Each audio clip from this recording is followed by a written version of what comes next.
Good morning, everyone. Welcome to Arts Beat Radio and TV. I'm your host, Mark Auerbach. Peter Coles is our chief engineer, and we're broadcasting today from Studio 120 at Westfield Technical Academy.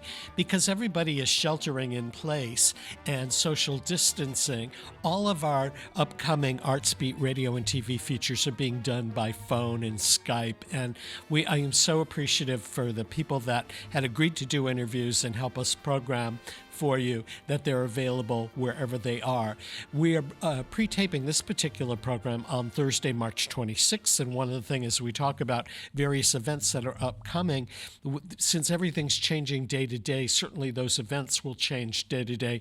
So we recommend that before you run off to a theater, when you finish social distancing, you check to make sure that play or concert is actually happening. Today we're spending an hour with Rory Ann Schrade from the Sevenars concerts in Worthington, Massachusetts. Good morning, Rory Ann. Good morning, Mark. Now, I understand you're sheltering in place in the Big Apple.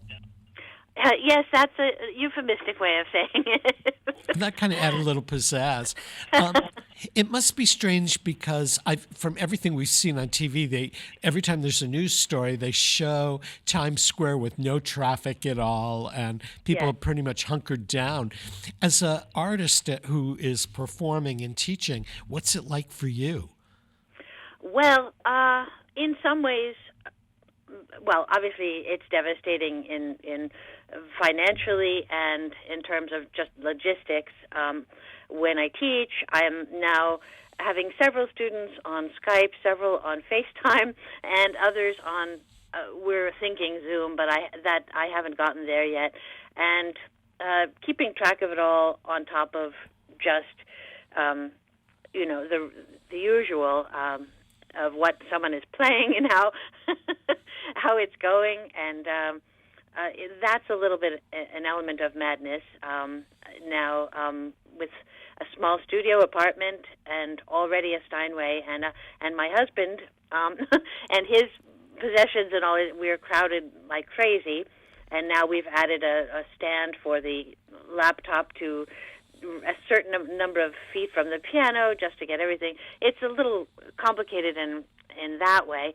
Then there's the fact that cancellations have been made, and there's a lot of lost income for this that just will never be made up. I'm very lucky to have students who are willing to move to online lessons, but I have colleagues who are simply devastated and not up for that.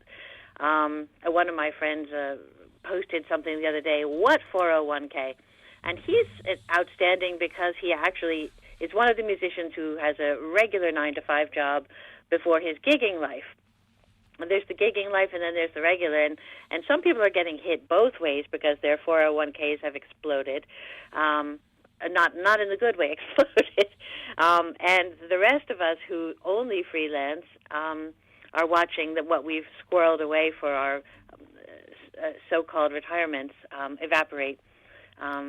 So it's very painful, but it's not the kind of pain that our ancestors and predecessors have not had as well. Obviously, if we think back to the World Wars and our parents losing colleagues and friends and family members and risking their own lives, I suppose we're sitting pretty, relatively speaking. And the Spanish flu, time, that was horrendous. And this is awful, but I think we'll get through it. I pray that everyone that I know and love, and everyone everywhere as well, I pray that we all get through this as a nation and as a world. But so that's the hit that way. Of course, it's terrifying as well to be having to wash everything inside and out and side and left, and then to be fielding the barrage of different conflicting information daily is very, very stressful. I can imagine. I mean, I can't watch network television news anymore because No. you get one thing from one network, something else from Right. another. The Right. presidential press conferences are all, to me, propaganda and hype, and then the scientists are not getting their share. But I got to say that out of this, these times we've seen the best in people's behavior and the Yeah. worst. I think it's very wonderful to first of all, have the technology that we have so that you can teach online. Yes. And that's wonderful. But a lot of musicians and actors and theaters are putting their plays online for people. The Metropolitan Opera is broadcasting from their archives an opera every night and streaming it for free that people Yes. can take advantage of. And a lot of the Broadway plays and musicals are being made available. So with the technology we have, sheltering in place is not boring. No, it is not. Absolutely. But if you're on the performing end, for example, my niece, Linnell James, who's a wonderful pianist, she was scheduled to give her solo Carnegie Recital Hall debut April 15th. And, of course, that's canceled. Everything at Carnegie is canceled.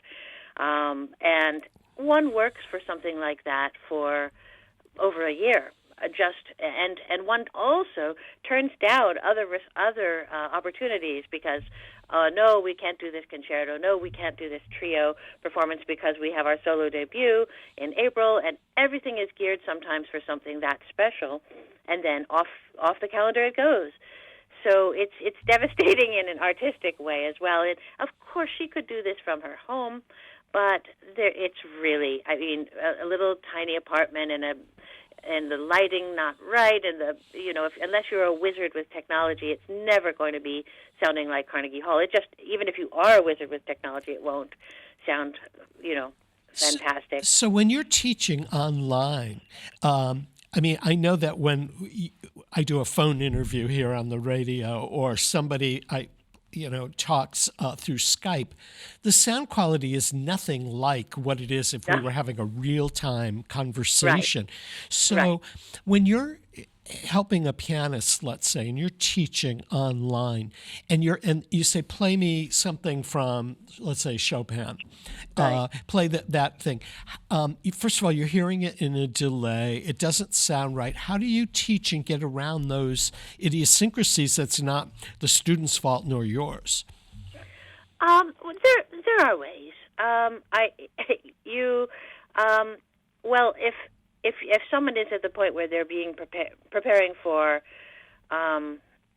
something extremely important that's coming up, which is not really the case right now since everything is canceled, but if things are at a very high level to begin with, you can let a lot of the playing happen from their end and then give your comments afterwards. And you do learn to sort of hear through the technology and filter your hearing in such a way that you can tell the basics that are there and the basics that are not there. Then with the less advanced, teaching is a little more nuts and bolts too. Don't use your third finger there. We'd like to use our third fingers everywhere right now. Yeah. But just kidding. So use your wrist a little bit more there. You're not observing this or that marking well enough. You both have scores. You both have the musical score in front of you. So it can be very, very detailed. And I've been surprised at how well some of my students have done. This is, by the way, my teaching break. So the teaching I've done has been makeup lessons from everything missed. I haven't gotten back into the full schedule, which I guess starts next week. And I'm horrified at the thought. But so far, it's been okay. And what technology is working best for you?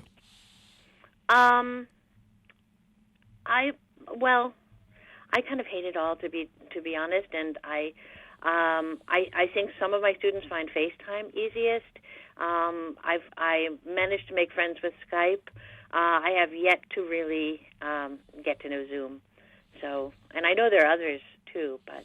Yeah, I'm just getting used to Skype myself. I'm used to coming into the studio and doing it, the radio side of it, and having a real television camera set up. And I've got a great, Peter Coles is just the most superb engineer to make things look good. But when I have to broadcast from home, I can do it.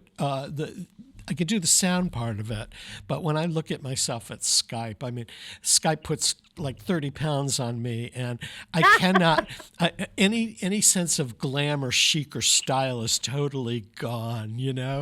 Well, It's like it's so difficult for me to get used to. I have actress friends who say, I notice how few selfies there are now. It's because no one has seen their stylist in a long time. Exactly. And by the time we all emerge from this, we're going to all be looking very different. Um, how is Sevenars doing now? They're closed right now, but you're planning a season to move We are. forward. And We at are. what point will you have to decide whether the season goes forward or not? This I don't know. I think, not to get into yucky subjects, but the bills come all year regardless. Sevenars includes a property, which is that magnificent concert hall with all wood, which has such glorious acoustics. And though we are tax exempt federally for donations, anything donated to Sevenars is tax exempt, fully deductible. Fully deductible, but nonetheless, the real estate is not. And so we always have to raise enough to pay a mammoth amount of real estate taxes, and then utilities, and then upkeep, and one of the roofs in one part is crumbling now, so we have to look at a possible roof replacement, even though we're not sure we will be able to hold concerts. We trust and hope and pray and all of that we will. And we have a glorious season coming up. Yes, which we have to talk about. And one thing that you're probably feeling good about is the fact that we did not have a difficult winter. In fact, we had snow earlier this week, and it was the first snow that we really had since December. So it's been a mild winter, so that should probably be helpful to the buildings at Sevenars. Yes. Yes, although moisture has a way of getting in. I'm sure. Do you get a chance to go up there during the year, or who takes care of it? Thankfully, it's looked after on and off by neighbors, friends, and us when we can make it, and so that's great. But basic things such as re-roofing cannot be done in the wintry months. So a lot of that is coming up, and we'll do that whether or not there is an actual season. And I think musicians are. I was going to say, how is life different? We're all preparing for concerts we don't even know will happen. But we get very good at that in conservatory years, because you prepare for an audition, maybe 2 hours of music, and then you walk in and you get to play maybe 10 or 15 minutes. And then you still have to practice the concerto for the final round of whatever competition, even though you might not make it to that final round. So our whole lives as musicians are on a sort of contingency plan. Anyway, this is rougher than it's ever been, probably, but it's not something we're not used to, in a way. Now, Sevenars is run by a family, the Schrade family, of which you're one of them. Are you the prime administrator, or do your siblings help out? My sibling, of course, I lost my eldest sister, Rosalind. My brother is not doing so well right now and unable to really participate. And I have two sisters who also have been dealing with chronic health issues for decades. So that leaves me. And my brother-in-law, David Roblin, my eldest sister's late husband. My late eldest sister's husband. Sorry, he's in New Zealand right now. He hopes to come up in June. It's a tricky trip, if COVID is still out there, that will be very tricky, but we all hope and trust he will make the trip back. If it's not safe, we will hope and trust that he won't, because he's already been through quite a lot health-wise. But and then he has two wonderful children, Christopher James and Linnell James, and they will be playing in the first concert. And we do open every season with a family concert, though we've lost my parents, and I'm the only sibling participating. So it's my niece, nephew, and their dad, and me. It's a great tradition, and it's been Sevenars has been around for over 50 years. Right? Is this Yes. like the 52nd year? We started in 53rd, but there's the whole decision. Do you want to call it 52nd anniversary or 53rd season? Because we started in 1968. I joined in 1969 when I was 5. It seems that all the younger ones join around age 5. Linnell joined when she was 5. And her brother Christopher, I think, played the first time when he was 5. And there are people in the audience who follow family members from year to year. And I remember when you were only 5, and they were always inevitably remember some comical thing, and your mom held your hand and walked you on stage, or funny little stories like that, and then I knew you when sort of stories. So it's a special feeling and a special audience we have for sure. Some have been coming for decades, and yet we always have newcomers. It's not one particular character. There are some very solitary types who come and they listen. They don't talk, but we've seen them for years and love them. And then there are others who are just like your great aunt. Well, my first experience with Sevenars was when I came to Springfield to work at the Springfield Symphony. I met your mother. And she was very charming and friendly, and we were trying to coordinate something with the Springfield Symphony and Sevenars.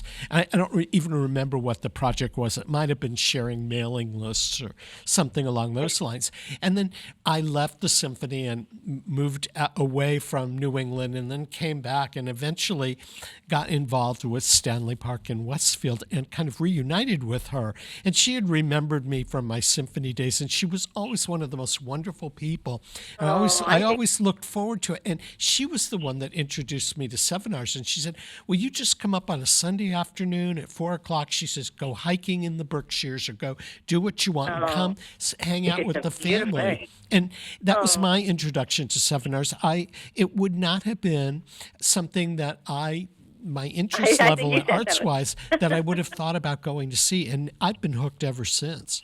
Oh, you're so great. Well, it's funny. A lot of people do say just that. People who have preconceived notions about classical music or chamber music find that there's something that happens. It's as if chamber music was born in that hall, born to be played in that hall. But solo recitals as well do really well there. So I think after a season like we've had, it will be rather cathartic to hear, especially some of the music that's lined up is so soul-stirring that I think I really, really hope all of these concerts come to pass. Well, I'm keeping fingers crossed that they will. And we've got to take a break in a minute, so I'm going to wait until after we come back to have you go through the season. But okay. When your parents decided to start Sevenars, did they choose that particular spot in Worthington along the brook, or did that come later? Oh, well, it started with a little house down the road,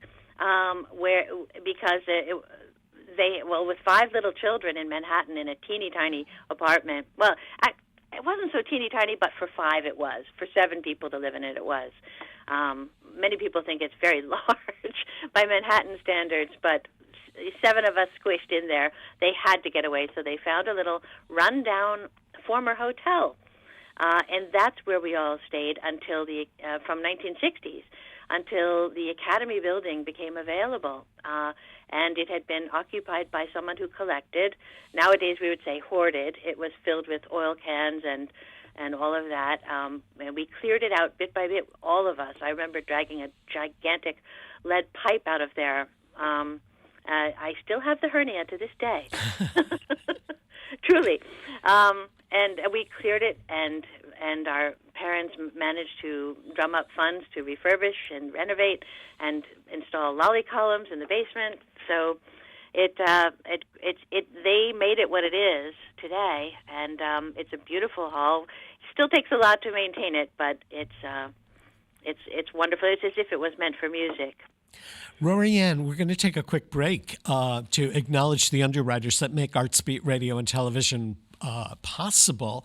And we're talking with Rory-Ann Schrade, who is the administrator and music director, so to speak, of the Sevenars concert series, which was started by her parents and has been a family institution for 53 years in Western Massachusetts. And for those of you in Westfield, it's just up the road in South Worthington. We'll be right back. Peter Coles is our chief engineer. I'm Mark Auerbach, and this is ArtsBeat Radio and TV.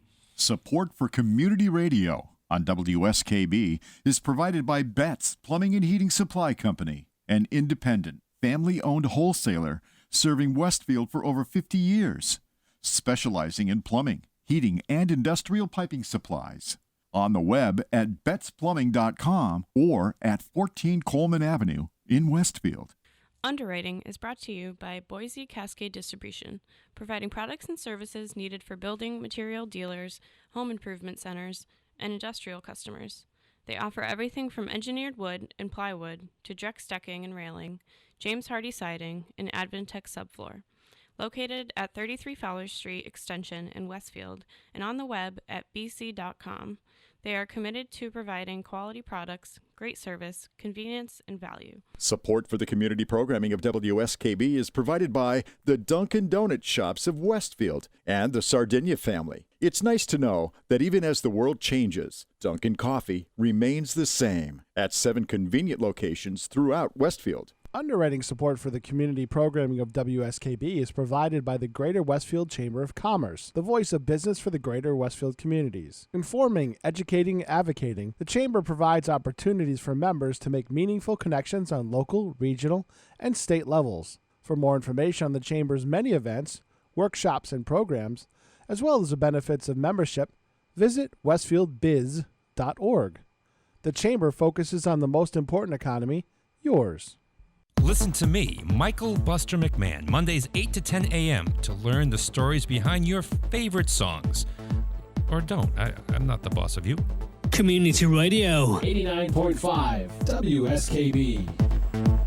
Live from Studio 120 at Westfield Technical Academy, this is WCPC Channel 15 and 89.5 FM WSKB Westfield. Welcome back, everyone, to ArtsBeat Radio and TV. I'm Mark Auerbach. Peter Coles is our chief engineer today. We are broadcasting from Westfield Technical Academy in Westfield. It's very quiet here because school is out, so to speak, for at least another month or so. We're taping today on Thursday, March 26th, and our guest is Rory-Ann Schrade from Sevenars Concert Series. So, Rory-Ann, right before the break, we said we would kind of announce the season, so have at it. Oh, right. Well, do I go chronologically? Or? Well, I mean, you could announce, I think that for me, the last two concerts are the ones I'm most excited about, but you could start at the beginning. Oh, okay. Well, the beginning is a local favorite because the original family, nuclear family, should we say, is playing. And we'll have, if David makes the trip up, he will be doing Liszt, and so will his son and daughter, Christopher James and Linnell James, dominating the first half with Liszt. And what's interesting about this, Christopher, my nephew, has been largely a cellist. He's been in the Tanglewood program, Falmouth, Bard, done lots of festivals with cello, but he did perform in Alice Tully Hall as a child, as a student of my mother, of piano. So he will be doing two, what do you call them, blockbuster, knuckle-breaker Liszt rhapsodies on the piano after all those years of cello. You'll always find something unusual at a family concert. And I will do parts of the second half with Rachmaninoff, Kapustin, some jazz arrangements by Earl Wild, and then Linnell, my niece, and I will finish with Dave Brubeck's They All Sang Yankee Doodle, because Brubeck has his 100th anniversary of his birth this year. We didn't want to forget about him because much is about Beethoven this year. Beethoven was born 250 years ago in 1770, so people are playing Beethoven all over the world. That's right. I mean, the Springfield Symphony has devoted its entire season to Beethoven, and it's called basically Beethoven. And there's always at least one Beethoven piece, no matter what they're doing. Wonderful, wonderful. to feature Beethoven, we will have. I don't think we are having any Beethoven on the first concert, but we might have to change that. I've sat through a number of anniversaries at my age, including big ones of Mozart, Bach, and sometimes it gets a little heavy-handed. You must listen to this composer for 6 hours, and this. So I kind of like the mixing it up with some of the honoree. And the second concert, July 19th, will be the Elm Chamber Ensemble, and they will be combining Beethoven, Brahms, and Turina. So Beethoven will stand out with his piano trio in E-flat. Interesting thing happened. The Elm Trio, Elm Chamber Ensemble they are, but they're either trio or quartet, depending what you need. They will be doing an Opus 70 No. 2 piano trio, and the Taconic Music Festival at Sevenars will be playing the Opus 70 Beethoven No. 1. They're sort of a set, but they will be 2 weeks apart. And so I love that. In fact, I was hoping for the Ghost Trio. We'll have the Ghost Trio August 2nd with a smashing group from Taconic Music Festival. Ari Rudyakov, Joanna Genova, Asia Koropanova, and Thomas Landshut. But meanwhile, the Elm is wonderful Joel Pichon, his wife, cellist, fantastic, Volsi Pelletier, and pianist Yu Mei Wei. Then, the 26th, we have more four-hand piano. A very light program, I would say, with a little bit of everything from Kirk Whipple and Marilyn Morales. They're returning after they last played in either 2012 or 13, but I forgot. And I know that ever since people have been asking, when are you having them back? They're both pianists and composers. And Marilyn, in fact, talk about heartbreak. She had just completed her musical about Cuba. She's Cuban-American, and it's called Always Remember, about the transition and the Castro years and all the challenges and horrors, in fact. And she just completed this. It was going to premiere this spring, and it all, of course, was canceled. So, and I don't know that they will have funding to do all the gearing up for production another year, but we hope so. Then August 9th, our yearly favorite, the Sparkman Trio with Jerry Noble, Cara Noble, and wonderful clarinetist Bob Sparkman, who is in his 90s and hasn't lost a bit of his magical sound. I can't believe he's in his 90s. The last time I saw a performance with them, he seems like he's like 30 years younger. I know. He's really amazing. And his sound... we say, oh, he still sounds young. That should not be the compliment, because his age reflects wisdom and the exposure to generations of great jazz players. So the day will come when people say, you sound older, and that will be a compliment. But that you have them every year on Sevenars, at least in recent years, and it seems to be the one concert that people, whether they know chamber music or know symphonic music or jazz, it seems to be the one concert that really they talk about, and there's a lot of buzz about Sevenars around their appearances. Oh, well, they do play a lot locally. I think we've reached nearly 20 years, and it's been great. They've recorded lots of CDs at this point. I think they have 7 or 8 that they sell at the concerts, and they're just irresistible. And the other nice thing about Jerry Noble is in our area, in Western Massachusetts, he is the only classical music reporter and journalist for the Springfield newspapers. None of the other papers really bother to cover classical music. They don't have the money to hire somebody who's fluent in it to write about it. But Jerry Noble has been a writer and critic for years and years in Western Massachusetts. He knows what he's speaking about. Of course he does. He does. And then there's that season finale coming up with that famous pianist, Rory Ann Schrade. Well, I have a lot to say about that. Not about me, but about Beethoven. I don't know. We're probably near the break. I don't want to start droning on. We'll take the break after you tell us about that concert. Well, I did want to do something in tribute to Beethoven, but I didn't want to hit everyone with 3 late sonatas or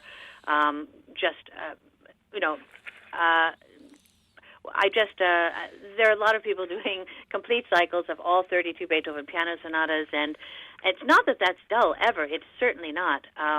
But I thought it would be fun to do a program that reflects Beethoven, original Beethoven, the impact that he had on artists today, which I'll tell you about a commissioning project that was started in Germany by Susanna Kessel. She commissioned 250 composers to write music in honor of Beethoven. So there are quotations from Beethoven symphonies. Some of it is experimental. Some of it is less so. I've chosen 5 from 5 different countries.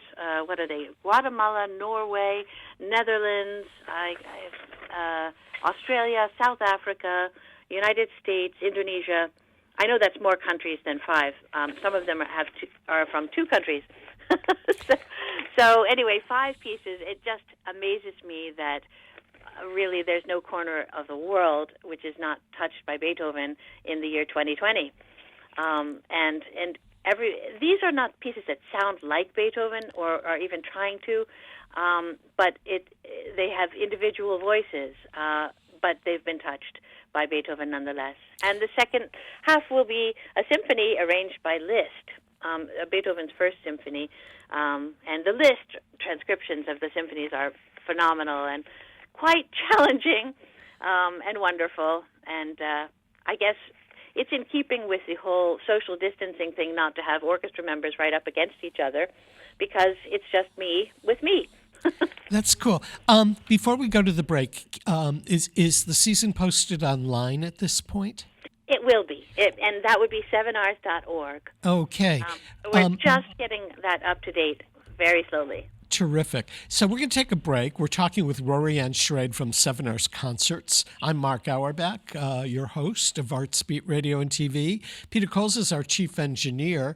Generally, we have students from Westfield Technical Academy helping out, but as everybody knows, schools are closed and they can't really do sound and camera angles remotely. So it's just Peter and me in the studio today, and Rory Ann's on the phone. We can take a break. We're going to acknowledge the underwriters who makes Arts Beat Radio and TV possible, and we'll be right back. Support for the community programming of WSKB is provided by Bay State Dental. Comprehensive dentistry at 14 convenient locations in Springfield, Chicopee, Longmeadow, West Springfield, Belchertown, East Longmeadow, Ludlow, Northampton, Greenfield, and Wilbraham, as well as 29 Broad Street in Westfield. Bay State Dental makes it a priority to help you achieve and maintain the healthy smile you deserve. On the web at baystatedental.com. Support for community radio on WSKB is provided by Betts Plumbing and Heating Supply Company, an independent, family-owned wholesaler serving Westfield for over 50 years, specializing in plumbing, heating, and industrial piping supplies. On the web at bettsplumbing.com or at 14 Coleman Avenue in Westfield. Support for the community programming of WSKB is provided by Westfield Bank. For more than 160 years, Westfield Bank has been an important community presence and commercial leader in the Pioneer Valley. With convenient full banking services in Westfield, West Springfield, East Longmeadow, Agawam, Feeding Hills, Springfield, Southwick, as well as Enfield and Granby, Connecticut, visit us on the web at westfieldbank.org. Support for the community programming of WSKB is provided by Bay State Noble Hospital, a brand new name for a Westfield institution which is improving the health of our community every day with quality and compassion. Noble Hospital and Bay State Health, better together. Join me, Tina Gorman, each week from 6 to 8 a.m. for Wake Up Wednesday, when my guests and I discuss health, wellness, and lifestyle reimagined. Community Radio. 89.5 WSKB. Live from Studio 120 at Westfield Technical Academy, this is WCPC Channel 15 at 89.5 FM, WSKB Westfield. Welcome back to Arts Beat Radio and TV, everyone. I'm Mark Auerbach. Peter Coles is our chief engineer today, and we're chatting with Rory-Ann Schrade from the Sevenars concerts. They begin their new season, hopefully in June, at the end of June, beginning of July, when it's a perfect time to be in Worthington. One thing I can't even explain in words how beautiful the site is where Sevenars concerts take place. But at the end of our program today, Rory-Ann put together a little video with photographs of some of the guest artists that are coming this summer and some pictures of Sevenars. There's one in the background of us right now of the building itself, but to see that roaring brook right next to it and to be able to wander around on a Sunday afternoon, for me, is one of the most beautiful ways to spend a summer day. And Worthington is just up the road from Westfield, but it's close enough to the Berkshires that if you want to make a day of it, you can go hiking or go out to brunch or do something cool in the Berkshires or down around here, and then end your afternoon with a couple of hours of good music, and then go off to dinner or do something else. So it's one of our finest chamber music series, or music series in general, here in Western Massachusetts. And if you think that Tanglewood is the only place to see music here in the summer, you're absolutely mistaken. I would love to elaborate, if I can, on the nature aspect. Musicians are really, like anyone else, we would not like to be cooped up indoors on the most beautiful summer day. And we've all been in situations where we are dressed head to toe in black for a professional occasion, and it's 95 degrees, and we're asking why we chose this profession. But Sevenars is so different in a way. It's not really like being indoors. First of all, people come very early, and they sit next to the babbling brook, which on some occasions after rain, it's really a dramatic waterfall. We do have a picnic table, and people, even without picnic tables, do tailgating and other kinds of picnic, and they enjoy the air at their own leisure and their own food and their own things before the concert. Then they come in, and the hall is air-conditioned, although it often really doesn't need it. It's naturally cool. But the windows, these are just very, very tall windows, give you the feeling of being outside. It just never feels like you're inside at Sevenars, except that some have said it sounds like you're inside a Stradivarius violin because of the resonance of the wood. It's just so great for musical instruments. And then, of course, there are refreshments served at intermission, and people stroll, take their, cookies or whatever they have, and take them out on the porch and stroll around. If they prefer social distancing, they can go wander far off down in the meadow. If they prefer to stay inside where it's cool, we'll figure out a way to do that if we're still doing the social distancing at that point. I somehow doubt it. Well, we're going to be optimistic and say things are going to be back to normal, or whatever the new normal is, relatively soon. And we have to be optimistic. We do. Let me ask a question. Are you up there? I know the series ends in August, but do you get up there during the year, like in the fall or the winter or the spring? Well, it's there are reasons some of us go up there. David my brother-in-law is often there to handle various sort of shutdown procedures up there, the draining and all of that. It's all drained in the winter, so no one really can stay there. But it's all looked after. No concerts in the fall. I guess it would be lovely to have foliage concerts, but climate-wise and, travel-wise and heat-wise and water-wise, it's not really viable. Do you stay up there for the full summer, or do you commute back and forth to New York? I've been commuting because I just have this never-ending work in New York. So in the beginning, I am carless, so it will be tricky this summer for sure. I may wind up staying, my husband and I stay up there on an airbed when we're there. We may have to have the airbed out for the whole, right over the concert hall, in fact. I'm telling you too much. Out of curiosity, how do you go back and forth from the Berkshires to New York?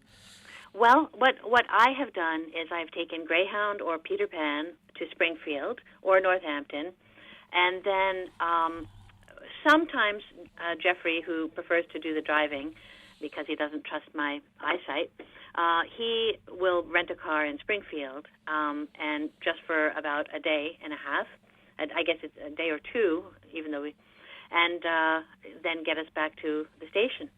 So it's tricky, and I think it would be great if I could manage to camp out there and not do so much traveling this coming summer. But I'm unfortunately carless. We don't have a car. Yeah, but you're New Yorkers, and so New Yorkers don't generally have cars. Yeah.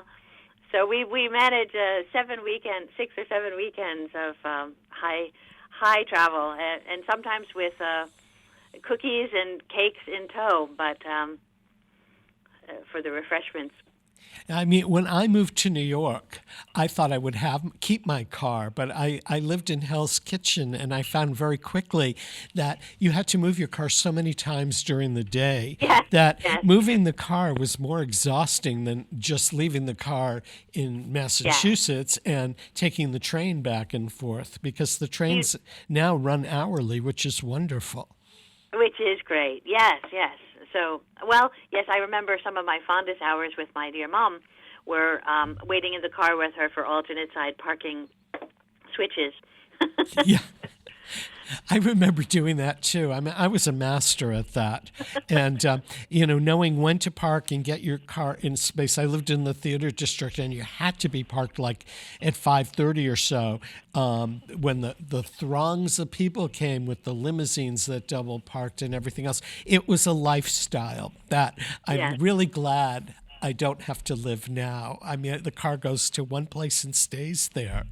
Yes. But I can imagine the difficulty in all of you presenting a series here in Western Massachusetts, and the logistics of commuting back and forth. And where do the pianos get stored? The pianos are there, and the pianos are there, and they're beautifully maintained by Richard Loomis, who is part piano tuner and technician and part magician, really.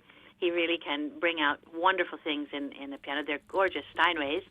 Our Schrade family, was listed as the first family on Steinway's global artist roster. So we're devotees of Steinways, definitely. And so the pianos tend to sound beautiful. I think they like wintering in Worthington. And they need a little work at the end of the season, but they've been up and ready. And it is very challenging, but it's all worth it. And as I think about the visiting groups, the Elm Chamber, the Whipple Morales, the Taconic, the Sparkman, I feel so grateful that we're blessed with such incredible artists who will come to Sevenars. There are people who have been on the stages all over the world, everywhere they've played, and reached the tops of their fields, really. And they come to play at Sevenars, and it's so touching and moving and special. And you've also nurtured young performers along the way. There was I believe, a pianist from Springfield. Oh, George Bowerman. George Bowerman, who came to perform at Sevenars before when he was just starting out, and now he's achieved a lot of recognition, and he came back. Yes, he did come back, and people couldn't wait to have him back, too. So we do listen to our audiences when they ask for an artist to return, and we do have a lot of returnees. So returning. How far in advance are you planning you plan this current 2020 season. Are you thinking of anniversaries of composers for 2021, 2022, or do you do it year by year? We do look at anniversaries. For logistical reasons, we can't do every single day a concert. We keep it rather small, the series. And we do have people asking repeatedly over the years to play at Sevenars. So in some cases we really want to, but we just can't make it happen on a particular season. And we tend to book far advance in those cases and try to save a spot in the next year and the next season. it's really lovely. We don't have to do a whole lot of recruiting because the emails and the calls and the mails and the resumes and bios and recordings come in from a lot of artists wanting to play there. So now you're on this. You're doing the finale of the season this year, and I will do. And I used to play every single year at Sevenars when my mom was running it and my dad. They thought that I was a good fit for a yearly concert. And I have missed, let's see, the last time I played was 2 years ago. I skipped last season. And then when I started managing it after the deaths of 3 family members, I hadn't played between 2000, the last one had been 2011, and then I returned in 2017. So I took 6 entire years of no solo recordings or concerts at Sevenars. But you do perform in New York, of other concerts and things like that. Have you already started practicing the pieces that you're going to do come August, or how long in advance do you start working on your program? Well, this one, I've always had an interest in this Liszt Beethoven, the Liszt transcription of Beethoven, and that I've more than started. It's I had a couple of house concerts scheduled for the spring, and those are gone poof. That was actually supposed to be a small version of a concert that would be safe from COVID, but now that there's not even that possibility, those are out. So yeah, can you explain? I know what house concert means, but can you explain it, because some of the people listening out there don't really know what it is. Oh, well, they're okay. They're regaining favor now. Concerts that are not in an actual large venue, but someone who happens to have a good piano, say a nice, not quite concert grand perhaps, but grand piano, and wants to have friends to hear. It could be as small as 10, 15. It could be as many as 50 or 75. To listen in the intimate environment that a lot of these pieces were written for. Not a Beethoven symphony necessarily, but salon concerts were so big in the 19th century, and that's where a lot of people heard Chopin's music for the first time, was in private salons.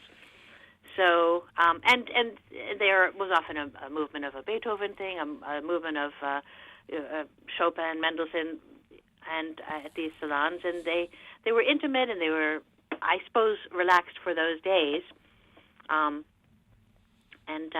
So those have kind of made a resurgence for people who don't want to sit bolt upright in some stiff and formal venue, which, by the way, Sevenars is not. No, Sevenars is very informal. Yes, it is. And people come in their flip-flops and make themselves home, stretch out, maybe take 2 seats. We might have to arrange some 2 or 3 seat separation.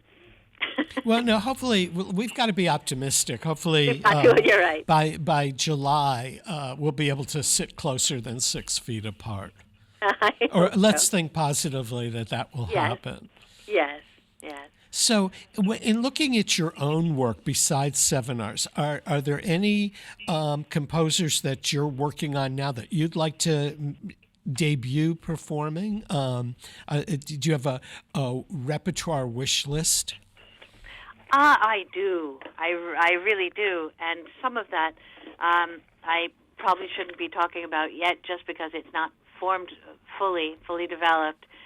There are always about 10 or 12 back burners of sort of, I guess, a musical bucket list might be how you'd say it. Yeah. And I always have those, but I love this idea of uniting a theme without necessarily having just one person as a composer. My father really loved theme programs, and he made lists of them very often. You know, music about water, or music about traveling, or music all on a theme of Bach. The Bach's name, B-A-C-H, could actually be translated into musical notes, B flat, A, C, and B, and many composers have written music on those 4 notes. So there are lots of themes, and I love theme programs, and in a way this is one of those, because it's homage to Beethoven without being all Beethoven. And some of the names are Kandasamy and Mani and Otomo, and it's not your typical Beethoven fare. It's just a lot of fun. It's totally. Now, you obviously, in terms of making the Sevenars concert series happen, you depend upon ticket income, but you're a not-for-profit, so corporations and grants are available to you as well, right? They are, yes, and we have some wonderful grants from donors, private donors, and some foundations, family foundations, for many years. And we don't actually have tickets, just to split hairs about that. We don't sell tickets. What we do is we suggest a donation at the door. And when people question about that, our recommended donation is $20 at the door. Some people bring $1. Some people bring a plate of cookies. Some people don't bring anything. And so if I bring a plate of cookies, if I bake those myself, you'd probably say, please just give us the cash. You know what? It's occurred to me, the people who bring cookies that we actually put on the table for everyone are people we know very well, and we know their kitchens, and we know them. However, and I am one of those bakers, by the way, but I think in view of all this, we may have to put the kibosh on any donated plates. I hate to do that, but I think they're closing down even salad bars and anything that's open. Yes, that's true. At least around here right now, when you go to the grocery store, there's no, the olive bars are closed and you can't just reach for a donut and stuff like that. But maybe that will pass. One can hope. So if somebody wanted to contribute to Sevenars, they could certainly do that, either whether they're a small business or whether they're an individual. You accept donations. We welcome it. We welcome it very eagerly. And the address for that is all at the website, sevenars.org. On one of the menus, it says to contact Sevenars, and I believe at the bottom of that page, unless that's disappeared into cyberspace, it should say Sevenars address, and donations are payable to Sevenars Concerts Incorporated, and they're all 501c3 tax deductible. They do come to New York because there are mailing issues with the property up there, but so they all come to New York City. Well, that makes sense because, Sevenars is really in the middle of nowhere when you think about it. And it's a compliment because... In the best possible way, yes. In the best possible way, because you're not going to pass a million gas stations and strip malls and stuff like that. It's in the woods. Right, it is. So we only have a couple of minutes left, and we're going to spend the last 3 minutes or so of today's Arts Beat. You put together a little video for us, which has some delightful music. It has photographs of the artists that will be performing at Sevenars this summer. Some of them you'll know that they're cellists or pianists because they're either sitting at a keyboard or holding their cello, but just an attractive group of musicians that are part of the series. And some look back. And some beautiful brook photos, running water and stuff like that, which I think just begins to approximate the beauty of the Sevenars space in Worthington. So really excited about that. Are you getting a chance? You're holed up in an apartment in New York in a deserted city. Can you at least get out and walk at all during the day? Yes, we do, and we try to keep our 6 feet distance from anyone else who's got the same idea. It's a beautiful time of year. Yeah, it's just this is the end of March here, and although we had snow this week, I heard. Yeah, a kind of surprise snowstorm. You right beforehand, you could see the greenery starting, and I imagine within a week or so things will burst into color. But New York is 3 or 4 weeks ahead of us, so. Yes. Oh.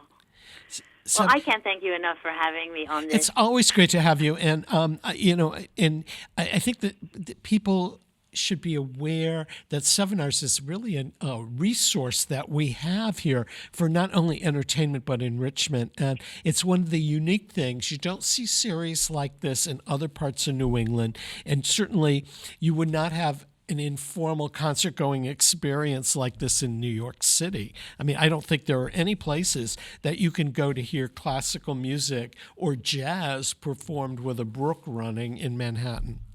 Yes.